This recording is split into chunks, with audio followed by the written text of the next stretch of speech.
Thanks to the efforts of clubs and their volunteers, there exist thousands of kilometers of trail all across Canada which enable enthusiasts coast to coast to get out and ride their ATVs. For many riders, the term Crown Land is interpreted to mean that they have every right to go anywhere they please on these government-owned parcels of land. Unfortunately, that isn't entirely true, and it is important for all riders to understand the realities of riding on Crown Land. There are various conditions and expectations that come with Crown Land use for off-road power sport vehicles, and not adhering to them can jeopardize the long-term access to these vital riding areas.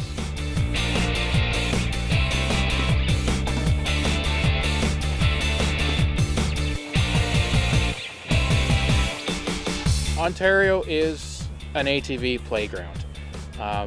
Millions of hectares of land exist with logging trails, just endless opportunities for ATVing.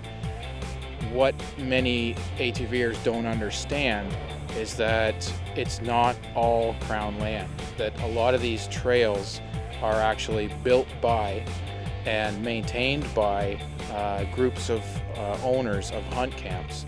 Some of these hunt camps are, an acre. Some of them are 200 and 300 acres. So when the term is used that it's free riding, it's not always free riding, and often without knowing it, you can be trespassing, and you have to be mindful of these things. Knowing where you can and can't go riding is one more good reason to get involved with organized ATV clubs.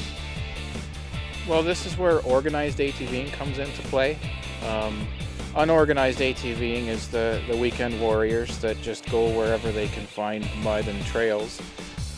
Organized ATVing involves making sure that you know where you're going, that you have permissions in place, you've had a discussion with the landowner, there's a signed agreement. And the biggest thing that organized ATVing brings to the table is third-party liability insurance.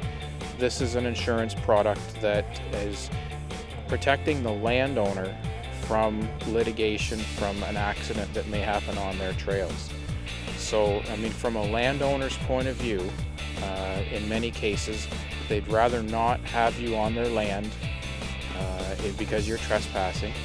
Because, we all know the activities that happen while they're on the trails. It can get pretty hairy, and accidents do happen. With third-party liability insurance, you've got some protection there for the landowner. There's a signage package so people know where they're going. There's maps so people know what they're going to expect. And you've got some safety stewardship patrols that are out there making sure that if somebody is in need of help, then hopefully they can be of some assistance. Every province will have different laws and regulations as to where you can and can't ride.